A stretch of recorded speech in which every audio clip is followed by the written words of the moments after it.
My name is Elliot Kanshin Kallen.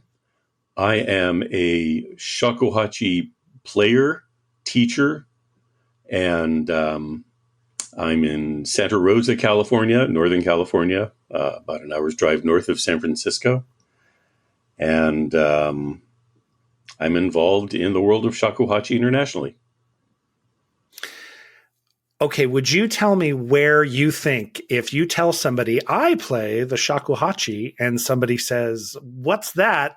Do you tell people you would have heard it here or you might have heard it there? What do you pitch?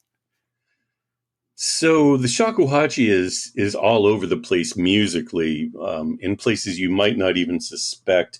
Do you remember a song by Peter Gabriel called Sledgehammer?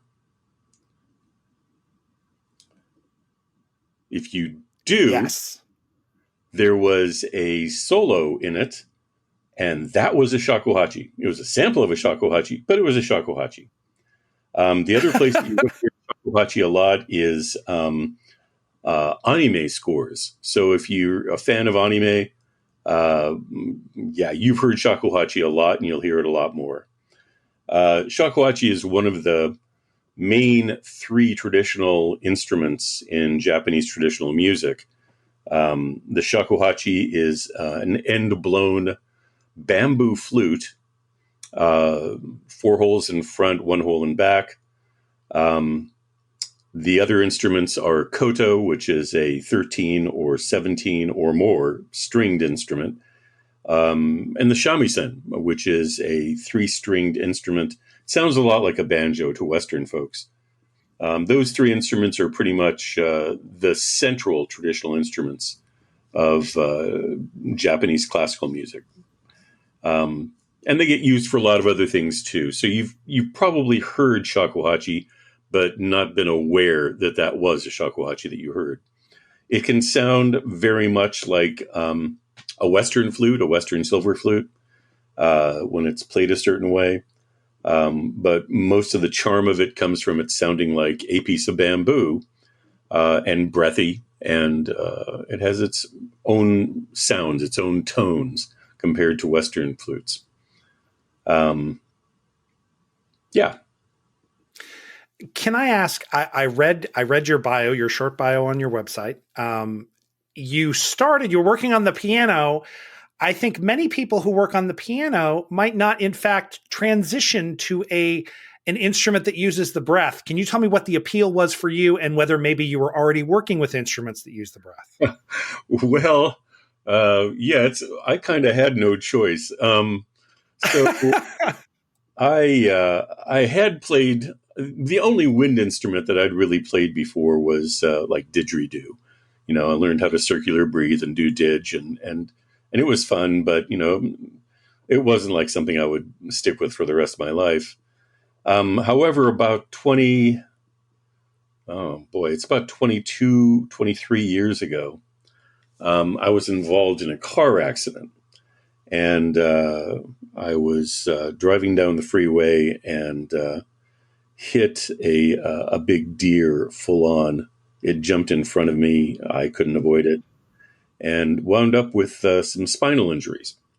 Um, so I thought, well, fine. This is that. Um, I sat down at a piano and realized that the nerve damage that had happened, and I still have this nerve damage. There is still distended discs in my spine that are pressing against nerve bundles that they shouldn't. So to this day, I still have a problem with some nerve damage. But as soon as I sat down to try to play a piano, it was like electric shocks going through my whole body when I tried to play. Wait, may I ask about that? Yeah. So that is, when I think about that as somebody who plays guitar and sings, I always think about, you imagine, you can't help it. You have in the back of your head, like, what would happen if something happened to my arms or my hands and I couldn't play guitar? What would happen if I wrecked my vocal cords and I couldn't sing anymore? Do you remember, were you already in the kind of philosophical mental place where you could process this loss. Because if you are very good at an instrument, to sit down at your instrument and think, well, I've done some recovery and now I'm going to play it, and then not to be able to play it, was this a huge hit, or did you feel already at that point circumspect about the injuries and the accident?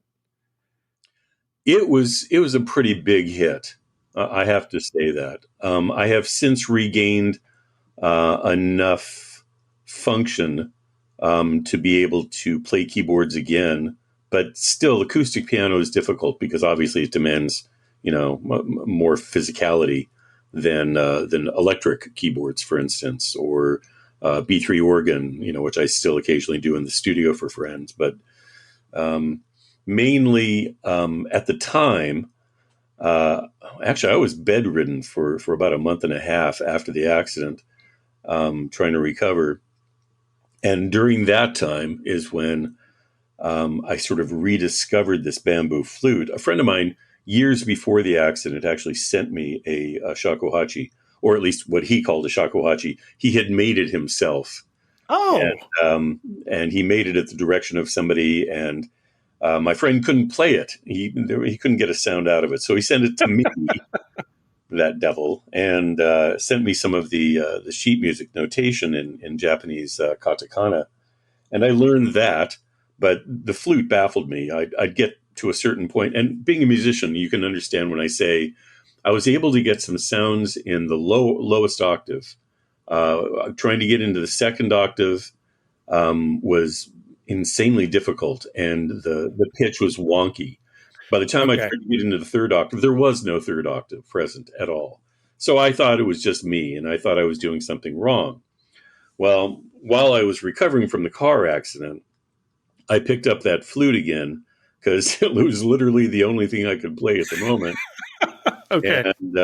and sort of fell in love with it all over again. The sound of a shakuhachi is very, very distinct and soulful, at least in the right hands. Let's put it that way.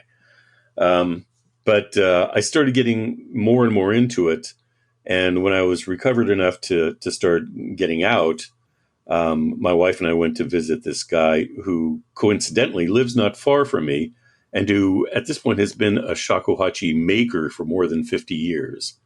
Wow. And so I took him the flute that I had and said, "Is it me or the flute? What's going on here?" The usual answer to that question, now being a teacher for as long as I've been, is usually it's not the flute. Oh, In yeah. my case, it was the flute. He looked at it.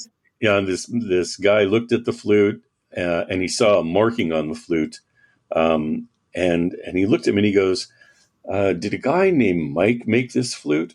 And I go, "What? How did you know that?" And he goes, "I'm the guy who told him how to make the flute over the phone, and he did a really bad job." So, Okay. so having that, he said, "You should try, one of my student flutes, an actual flute." So he gave me one of his own student flutes to try out, and sure enough, there was the first octave, there was the second octave. Oh, look, there's a third octave. Oh, and it's in Wow. tune. Wow, yeah. So I was pretty overjoyed. My wife thought I was nuts, but she said, "Well, your birthday's in a few days. You want that for your birthday?" I go, "Sure, let's do this." And that started me down the path of shakuhachi and traditional Japanese music. I got very serious about it. One of the first things you find out when you do that is, as much as you can read about it, and there are plenty of things. There are resources online, unimaginable amounts of resource. But actually playing the flute and actually learning how to play it and get the most out of it, you need a teacher. So I actually turned to a friend of mine, a shakuhachi player in the East Bay over in Oakland, who I'd played with before. My trio had actually had him as a guest performer.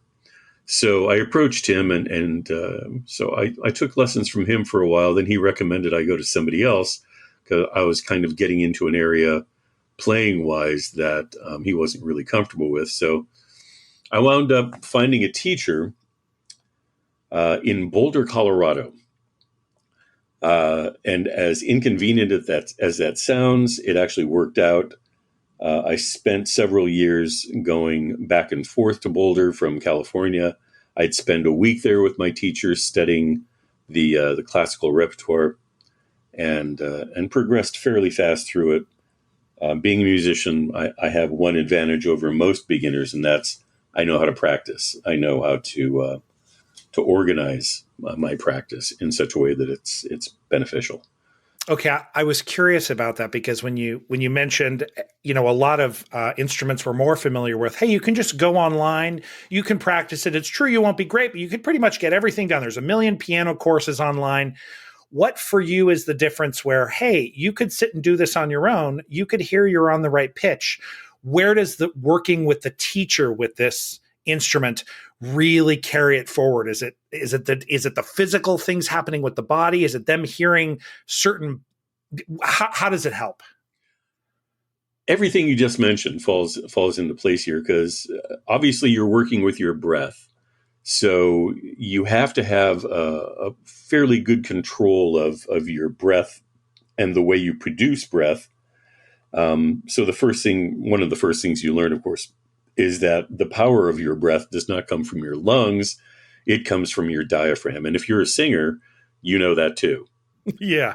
So your lungs are weak little sacs that really don't do much for you.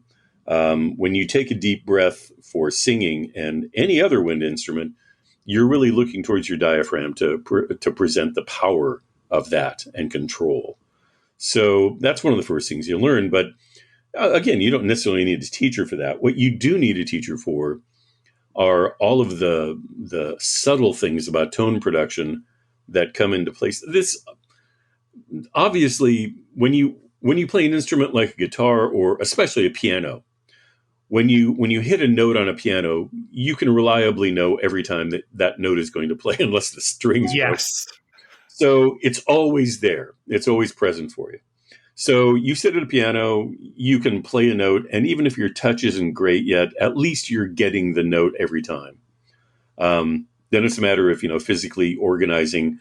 Okay, timing. How do I make this work? Get your muscles up to speed and do all you need.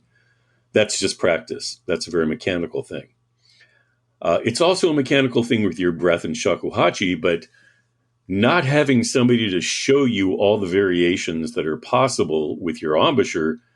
Embouchure meaning how you shape your mouth in order to present the breath to the blowing edge of the flute.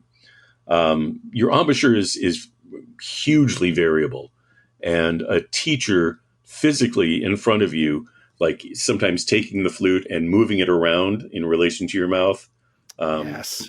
all of that makes a big difference and saves you a lot of time, and may in the end also save you from just becoming a shakuhachi noodler who make like nice little sounds here and there, and you're not really getting any of the real expressiveness of the shakuhachi.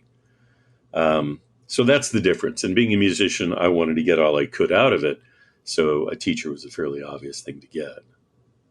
Okay, you mentioned practice, and this is, of course, the death knell for me. I played guitar for a long time, but it's really just a thing to accompany me singing when I feel like it. So the practice thing, never that into it. Have you always been into disciplined approaches to things you're obsessed with or things you really love? Or is this something you had to learn over the many years? Yeah, I'm a natural obsessive. You get me into Okay. yeah, there's no way around. You get me into something, and yes, I will go down that rabbit hole. I will endlessly, tunnel around and get into it. It used to drive my wife crazy. Um, but at the same time, when people talk about talent, to me, talent is less about something innate in you. There are less like child geniuses like Mozart, and more people who just work hard because they love it. So that's talent. Talent is the least of it to me. Talent is necessary, yes, but it's 90% your interest, your incentive to want to do better. And if you like it, all the better. Then you'll work hard and you'll get better. Can I ask one? But you went from a very kind of the cornerstone of music. When kids in the United States of America go off to a school for music, oftentimes they are asked to, at the very basics, master the piano, because as you said, the notes are always there for you. If you're a singer, you can find it there. It helps you understand music theory. Where was the jump for you, having a real grasp of quote unquote Western music theory and shifting to notation with this new instrument that comes from a different musical tradition? It was mind blowing. Okay. The first time I saw the notation that my friend sent me, Yeah. I was just baffled. I had no idea what I was looking at. What does it look like? So there are three alphabets that Japanese use, and one of which is not an alphabet; it's actually pictograms. So the first writing system that the Japanese used was borrowed entirely from the Chinese.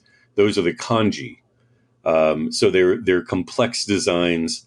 They don't stand specifically for a syllable like an English alphabet does, but kanji are ideas.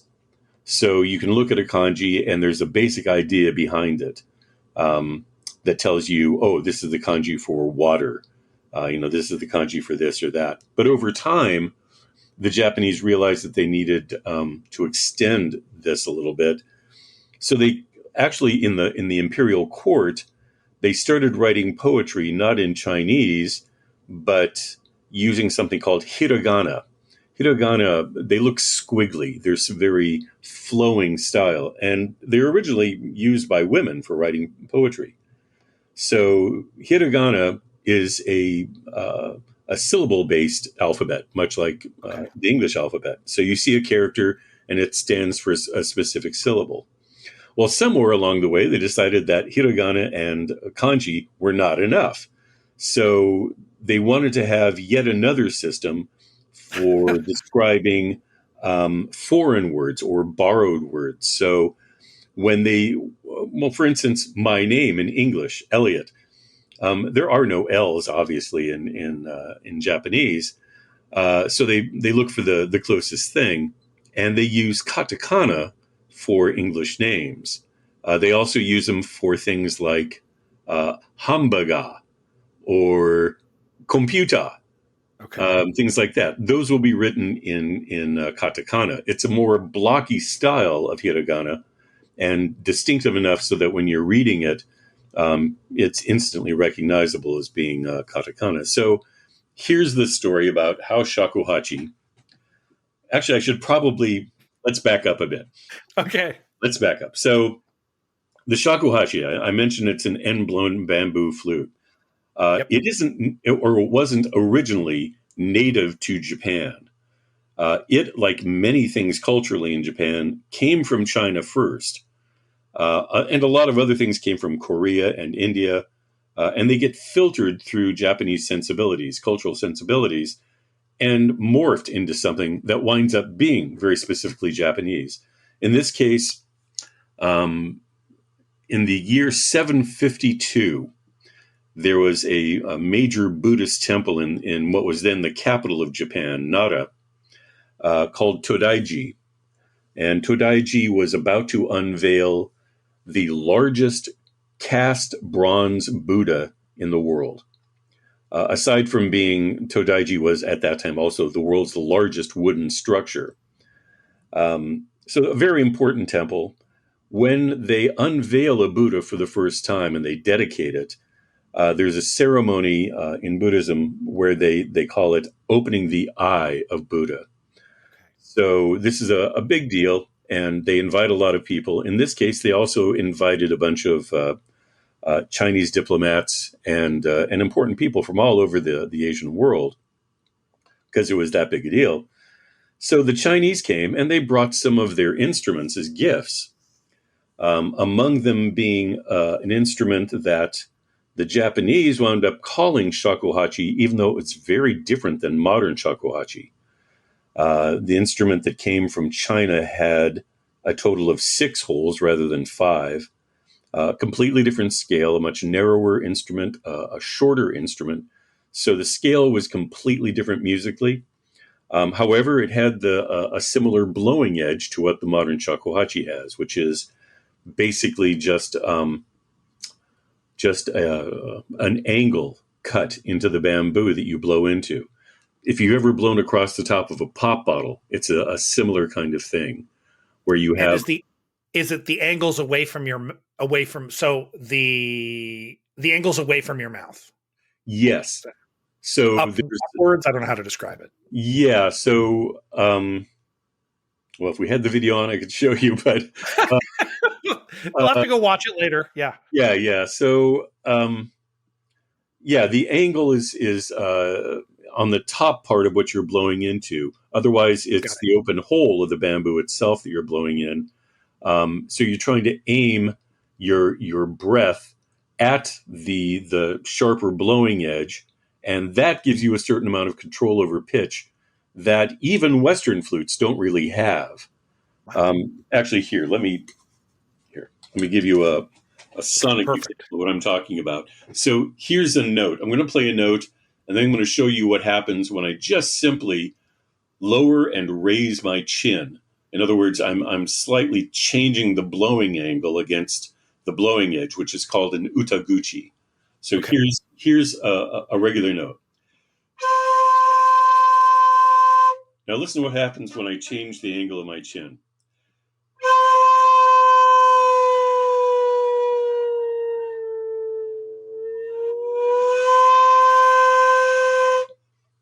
So there's a lot of pitch variation involved in this that you don't have with other instruments,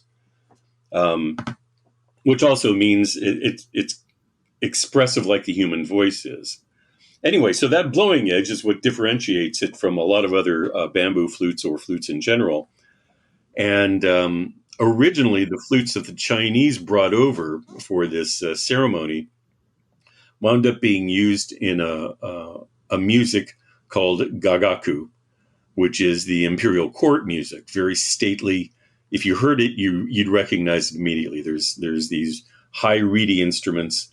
It's very slow, and they tried using this Chinese flute with the gagaku orchestra, and the fact of the matter was, it just didn't fit well. It was too soft. So after a couple of 100 years, this instrument disappeared. No one was playing it. No one was maintaining it in the world and making it popular or anything. It just kind of vanished. It wasn't until probably 500 years later, at least, that it started reappearing. Now, there's a couple of different versions that may have been ancestors of the modern shakuhachi. We're not sure.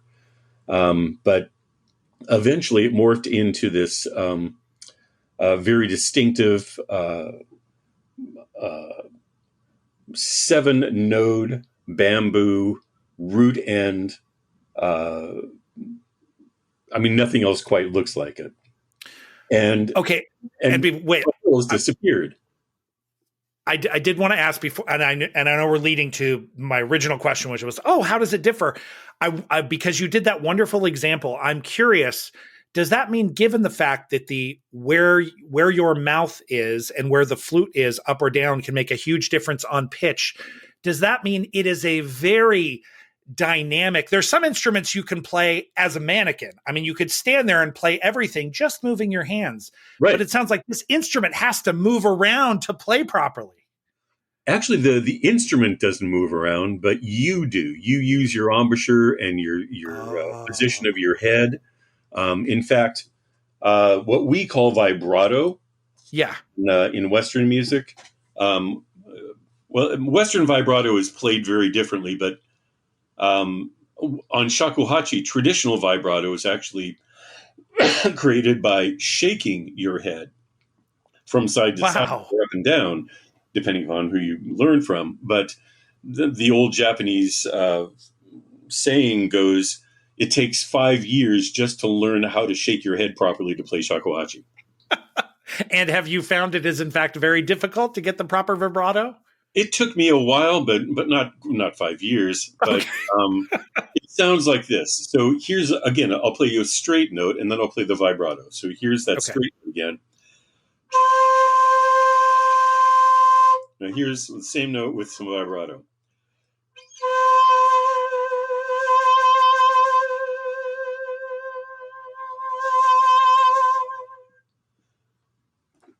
So just moving my head around like that creates that as another expressive tool. And I will tell you, listening to that, so having heard that instrument in many pieces of music, and the reason I originally reached out to you was, oh, I heard this really great.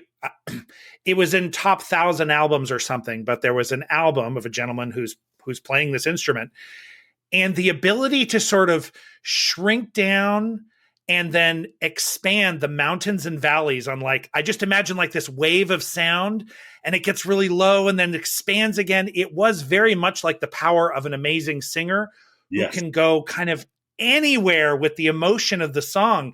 It's just so emotional. It's so, and maybe because it mimics the human voice, I don't know. Yeah, and that's one of the things that keeps drawing people back to the shakuhachi is these expressive capabilities, as opposed Yeah. to. I mean, there's a lot of people who like. A good example is the what they call the Native American flute. Whether or Yes. not it's really a Native American flute or not, but the design of that instrument means you just blow into it, and move your fingers, and you can make pretty melodies. But they don't have the kind of dynamic range or tonal, timbral qualities that you can get out of a shakuhachi. So, yeah, and obviously, it's much easier to pick up a Native American flute and play it after a short time and make something acceptable sound wise, as opposed to taking years to learn what a shakuhachi can do and get the most out of it. Okay, and so I derailed you. We were the instrument had disappeared because it did not serve the musical needs of the nation or the people for a particular time, and slowly slid back. Right. So out of all of this, somewhere either around the 1300s, 1400s, we're not sure because the documentation is either poor or, um, how can I put this nicely, falsified. There's a this is it's an interesting story. So there were these monks uh, supposedly attached to a Zen sect, a Rinzai Zen sect called the Fuke sect, Fuke. Now, Fuke was this legendary figure in Rinzai Zen, dating more than 1,000 years ago. His name came up in a couple of major Zen texts, and he was known as being this sort of crazy Zen trickster guy. Anyway, traditionally, the story goes that one of Fuke's disciples um, was asleep one night, and he'd been working on trying to become enlightened and become enlightened. And one night, he's woken up by the sound of, and he lives in a bamboo forest. He wakes up to the sound of bamboo cracking, and when bamboo splits open, it's loud. It's like a gunshot almost. Yeah. I've heard it. And this guy wakes up and he realizes that he's attained enlightenment because of this sound. So the story goes, he goes out into the bamboo forest. He cuts a piece of bamboo open and blows into it. Now, one of the things that Fuke was known for is walking through the village saying, hear the sound of my bell and become enlightened. And he had this bell with him. The bell had no clapper. So this is one of That's those very Zen. Okay, yeah. wonderful Zen thing. So hear the sound of my bell and become enlightened. So to the student, when he blew across to this piece of bamboo, it was the sound of an empty bell. And this is traditionally, where the whole shakuhachi thing started. Now, again, we don't really have any documentation about that, but this Zen sect, the Fuke sect, formed out of this idea of the Fouquet story and the empty bell, and they started using the shakuhachi, or what was then finally a shakuhachi, much like the modern shakuhachi. They started using it as a tool for meditation. Now, and you might think, well, isn't the act of blowing and trying to make music and all that the antithesis of meditation? It's an active process, but in fact, when you sit zazen, when you sit and actually meditate in traditional zazen, one of the first things that you realize is I have to control my breath, and they very specifically tell you count your breaths, focus on your breath. Yeah. And that focus on your breath means everything toward being able to center yourself, get yourself into a place where you can actually meditate and do this properly. So in a way, the blowing part of blowing shakuhachi is already halfway there. You're controlling your breath to a very great degree. So supposedly, and again, we have no actual documentation about how they accomplished this or not, but supposedly they used specific songs as tools for meditation. These songs they called hon kyoku, hon meaning original, kyoku meaning song, and these were the songs that mostly were solo pieces meant for tuning into your breath and meditating with. So that those songs were collected, and notation, and this comes back to where we left off about notation. So in the 1700s, these monks had more than 100 temples throughout Japan. And at one point, a man who had been their chief shakuhachi teacher was commissioned to travel throughout all these temples and collect all these songs and write them down for posterity. Okay. Up until that point, all these songs had been taught from monk to monk, from teacher to student, by simply sitting in front of each other, playing the songs until you learn them by memory, and then passing those on. There was no notation at all. So this guy came along. His name was Kurosawa Kinko. Kinko, like the copy place, So Kurosawa Kinko traveled throughout Japan. He collected all these songs, and he came up with this idea of using katakana, the alphabet katakana, to represent the notes. But in this case, not like Western music. When we look at a 5-note staff, or the 5-line staff in Western music, and you see a note placed on that 5-line staff, and it's supposed to be a specific pitch. This is more like guitar tablature, where you have those nice little diagrams showing you a position.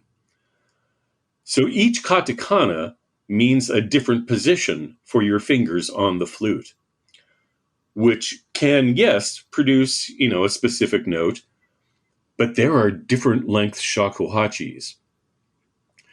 So, for instance, here, let me give you another example. So here's the note that I was playing. This is a standard length shakuhachi. Oh, by the way, the name shakuhachi refers to the length of the instrument. So a shaku is a traditional unit of measurement, and now it's only used by traditional carpenters and I think dressmakers in Japan. So tatami mats, for instance, are measured in shaku. So this, when we say one shaku, hachi means 8, and it doesn't mean 8 shaku, it means 8/10 of a shaku. So a standard shakuhachi is 1 shaku, which is about equal to 1 foot, really 11.99 inches, and then 8/10 of a shaku. So it winds up being, in centimeters, about 54.5 centimeters long. And so I suspect if that is a very precise measurement, I suspect the popularity of this term for the Japanese flute means it gets sort of spread imprecisely to devices that are not, in fact, shakuhachi. Indeed. Okay. Indeed. You can go on the internet and find shakuhachi that have, 6, 8 holes. They're playing Western scales, all of that. They are not shakuhachi. They may have a similar blowing edge, and they may have a root end to the bamboo and all that, but they're not shakuhachi. Okay. So anyway, so I was about to say the standard length of the shakuhachi, the 1.8, as we call it, shakuhachi players call it, the 1.8 shakuhachi, I'm going to play a note in a specific position. This note is called a ri. Now I'm going to play another shakuhachi called a 1.6. So it's slightly shorter than the one I just played. And this is that same hand position, same note, ri, but on a 1.6. Uh-oh. Okay. Got a problem. The pitches are different. Now I'm going to play the same thing on a 2.0, 2 shaku length shakuhachi. Same position, same note name.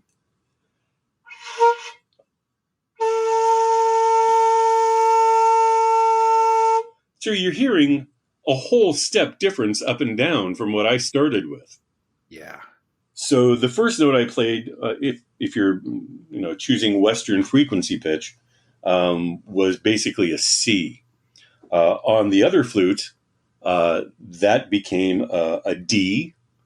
On the other flute, it became a B flat. So, yeah, those are the different.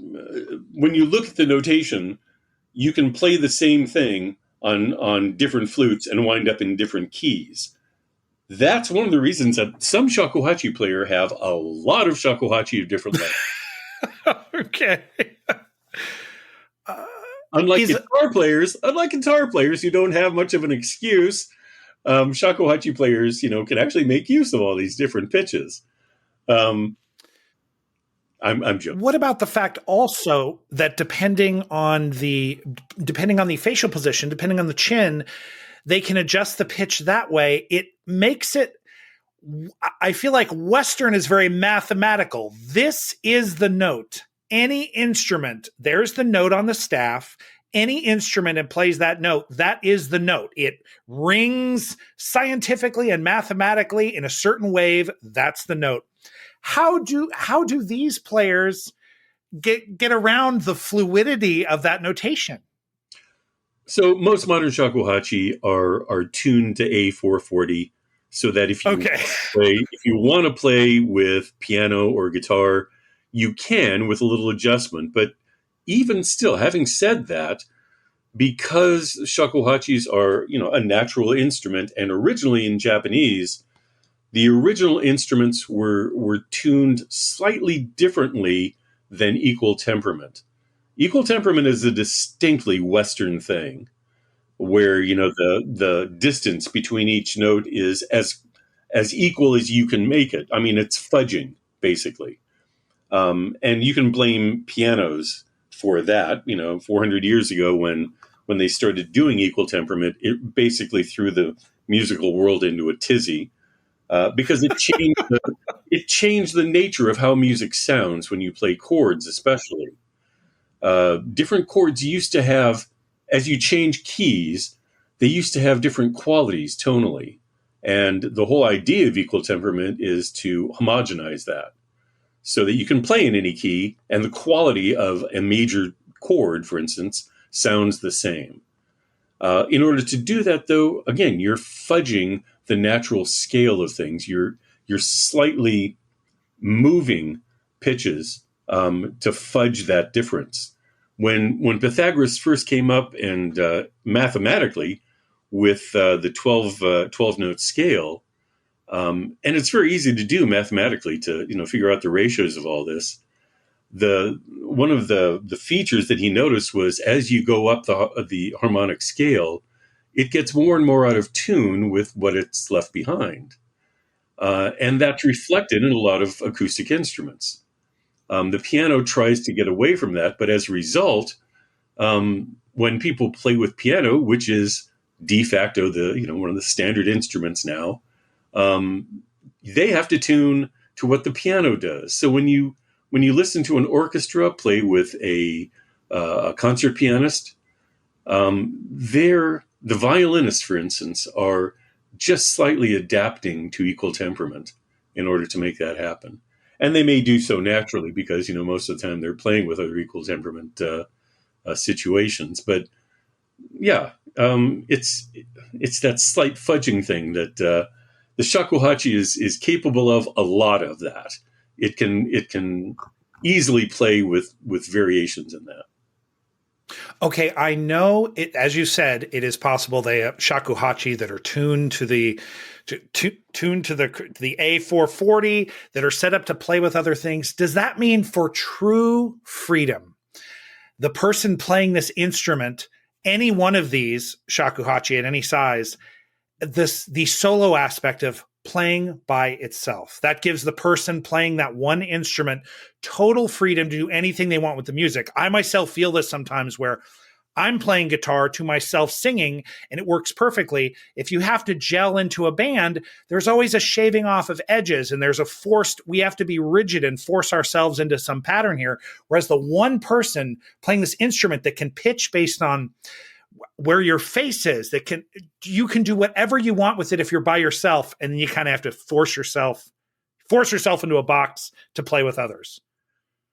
That's actually a good capsulization of it, because all of the Zen music that I was talking about, the solo pieces, make use of a wide variety of pitch effects that if you were playing with another instrument would sound wildly out of tune. Yeah. And that's another reason why you can also play slightly flat or slightly sharp and get away with it, because as long as you're playing in tune with yourself, with wherever you start and the pitch relationships are correct, it doesn't matter if you're playing solo. When you play with other people, somebody has to either, open their ears up and mold themselves to whatever pitch is going on, somebody else's idea of where pitch is. So one of the things that happens when I play with stringed instruments, like koto. Koto has movable bridges, so it can tune however it wants.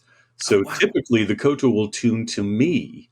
I will choose a pitch, play it for them. They will tune to that pitch and then tune the entire instrument to that.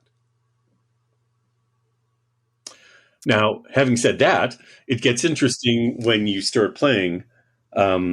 Typically, when you first start playing a shakuhachi, a cold shakuhachi, before you've played it for a little bit, it'll play slightly flatter than you might like. And as you warm it up, it starts playing a little sharper. So as you go along, it starts playing a little sharper and sharper, as opposed to stringed instruments, which as you play, they tend to go a little flatter. So there's a dance going on when you do that. And it's kind of hilarious, because if you know what's going on, you'll see the string players tuning on the fly. And it's extraordinary. Hats off to all the string players. They're amazing. Can I, when this is happening, this is probably a bigger question about the music, and maybe it takes me back right to the beginning when I was thinking about the difference between Western and Eastern music. It's really just habits of the ways we're used to music being played. And then there's a certain strangeness or weirdness that either appeals or doesn't appeal to people about music that forms in another tradition.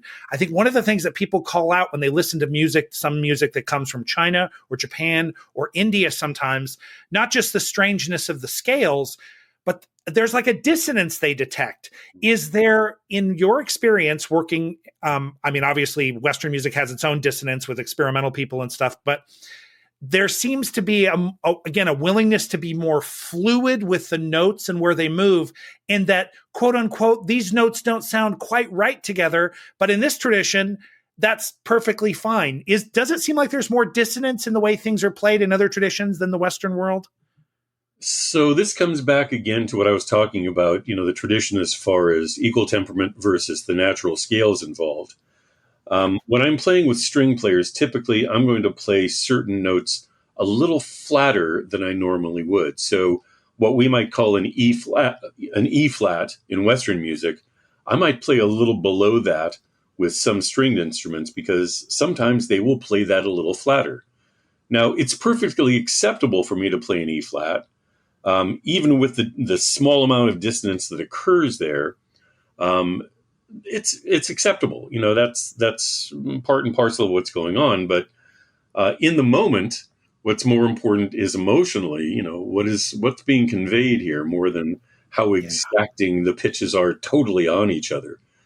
Over years, of course, bear in mind the Japanese have adopted most Western music ideas wholeheartedly into their music. So, and in fact, sometime around, well, when the emperor regained power in the middle 1800s, 1867, one of the reasons that he got into power was this idea that Japan was going to westernize, was going to become, quote, civilized, unquote. Okay. And and so one of the things they wanted to do was adopt all these Western ideas very quickly and incorporate them into the culture. In so doing, for quite a time, they almost lost a lot of their traditions, including their music. A lot of these instruments used to be ignored in the school system, for instance. It wasn't until the early 20th century again where somebody said, we're losing something important here, and we need to get this back in. And now, when you go to college, you part of the curricula is to actually learn a traditional instrument and pick up something, choose something. Right. But for a while there, I mean, even the teachers didn't know how to teach because they didn't know how to play these things.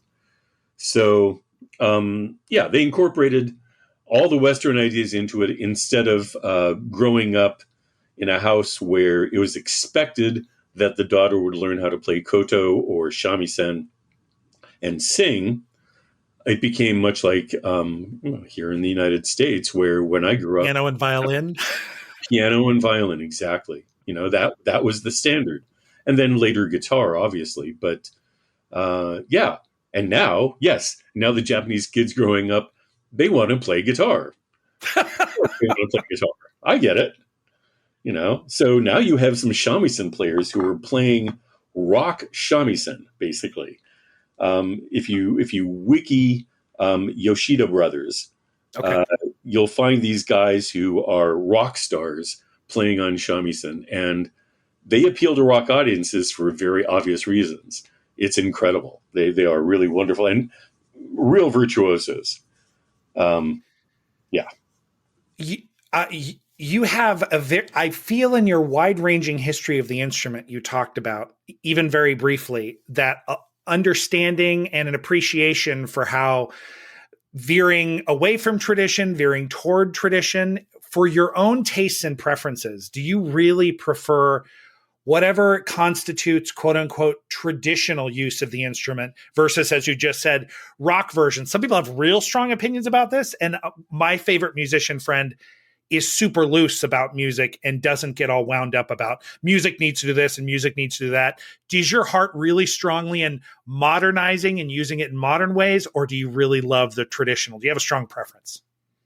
I I am one of those guys who likes music regardless of what tradition it might be. If it's done well, I appreciate it. So when you look at my record collection, it's all over the map.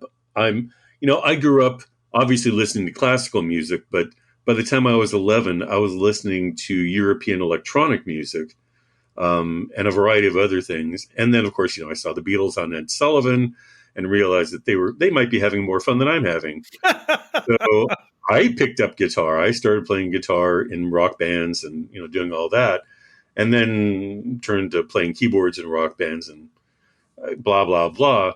But yeah, whatever works best, And to me, the idea is that music is alive. Music is alive and breathing. If you just play the traditional stuff and that's all, then we're talking about something that's stagnant. We're talking about something that doesn't breathe anymore. So to me, it's got to move. Now, personally, I love playing traditional music. I love, especially uh, I love playing with other people. I love the rapport that goes down. I love how things work in the moment with string players.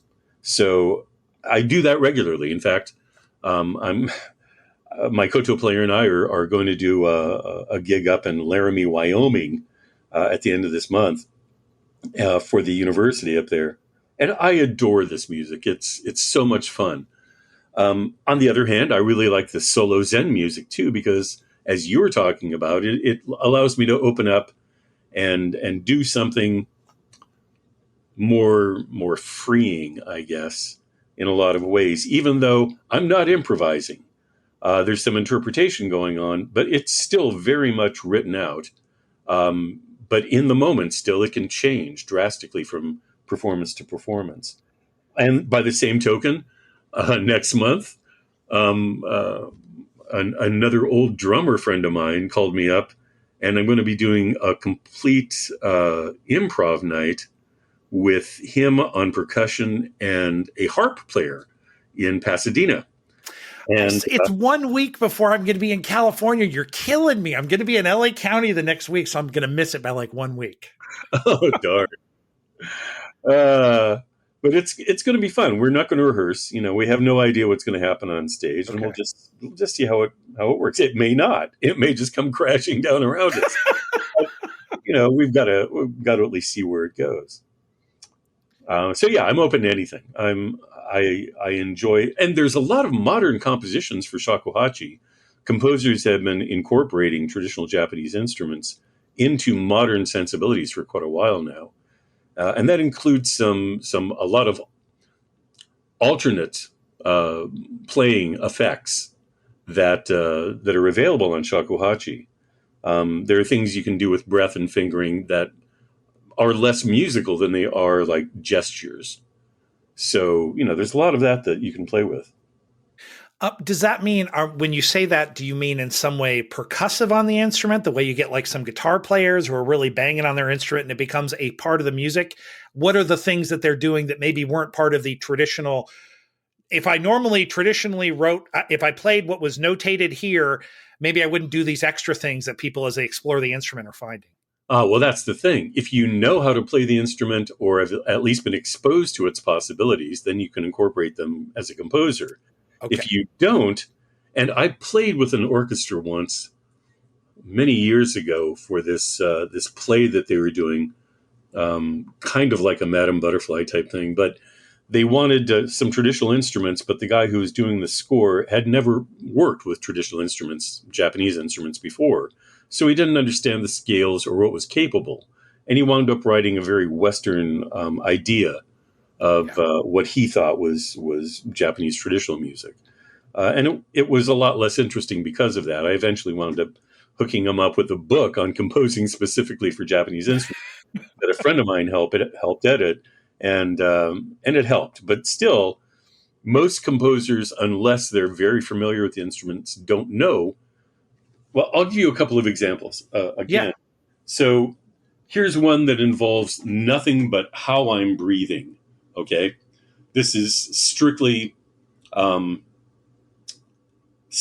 I'm breathing, and when it's notated in the music, it's not notated by the usual katakana. It's actually like little side notes saying tamane. This is the a breathing effect called fluttering.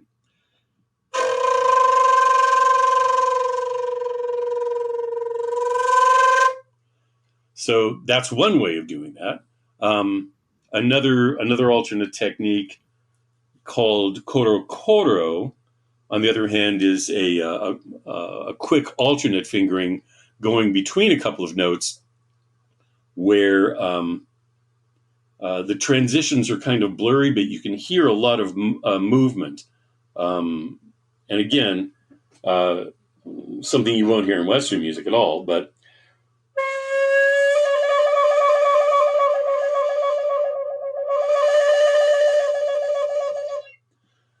so things like that open up the expressive possibilities greatly to what you can do with the instrument.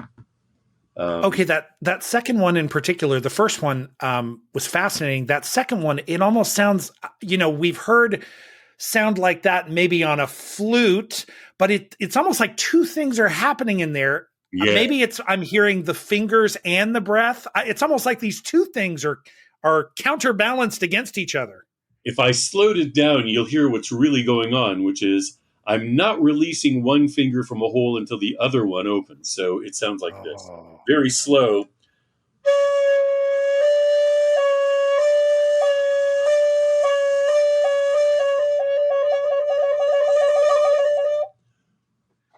God, there's so much activity in there. Yeah. And that's possible on this flute. And one of the reasons that things like this are possible is I'm not bound by the things that silver flute players are. They have those wonderful little mechanisms that, open up the pads and close the pads. So you have right. these keys and all that operate very, very distinctly and help you make the notes. I'm doing this all with my bare fingers, which also means that when it comes time to make flatted notes, I'm opening and closing holes. So, for instance, by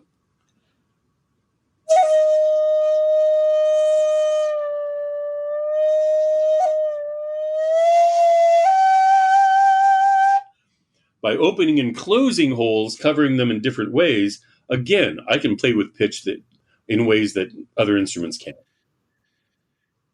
And I'm picturing the traditional flute in my mind.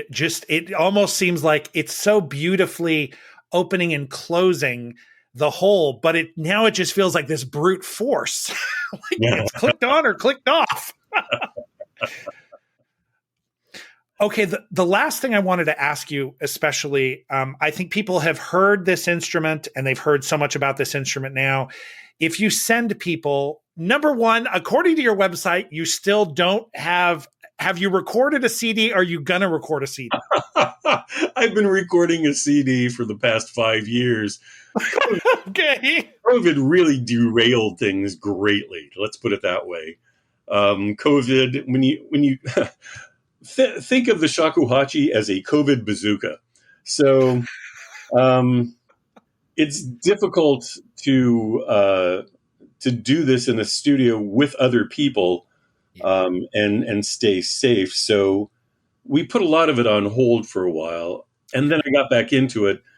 And then for a variety of other reasons, not even related to COVID or anything else, things kind of got in the way. But I've actually recorded a bunch of tracks that need editing, final mastering, all of that stuff. And we'll get around to it eventually. The guy who's producing the album, he's had a lot of family things going on. So eventually we'll get back to it. I'm in no hurry. I know I'll get around to it. And you probably understand this. Every time I listen to the tracks that I've recorded, I go, I could do that better now. So, yeah. There's always the temptation to go back and just redo everything again. I'm trying to resist that and just, do something, put it out and be done.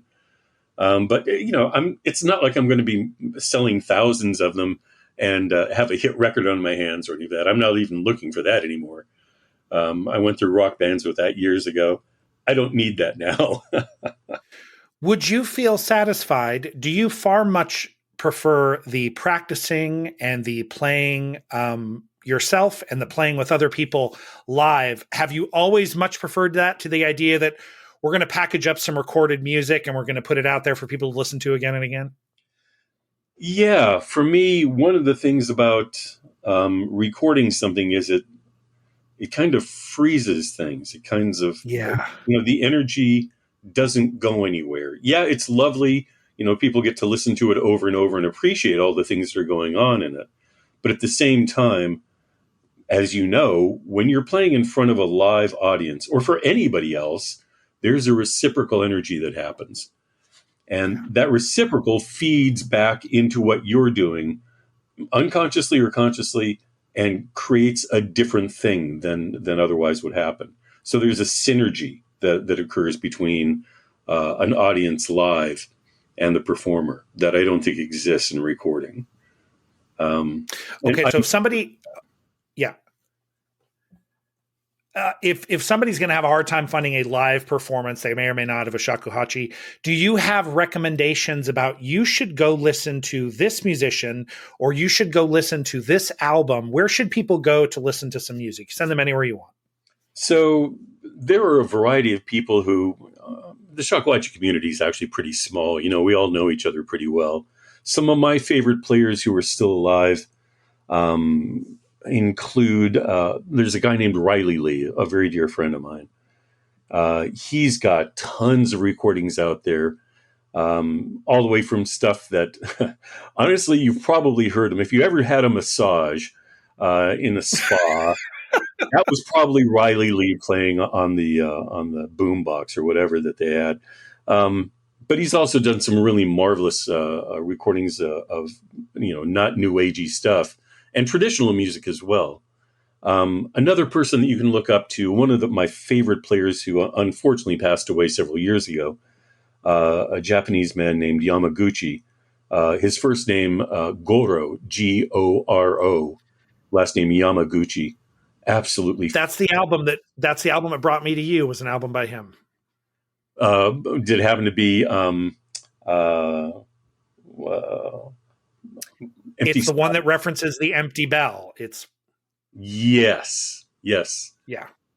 So that was one of the first albums that I heard with shakuhachi way back when it was recorded in the 60s.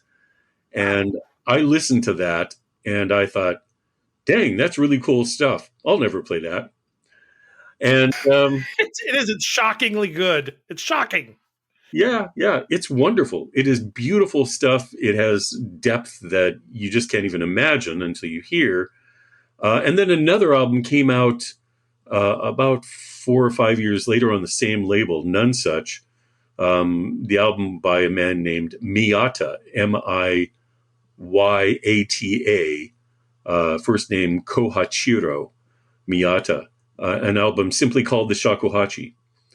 And it was recorded 73, 74, something like that. And again, beautiful, beautiful stuff. A little different than Yamaguchi's, but again, a masterful player and a great representation of the instrument.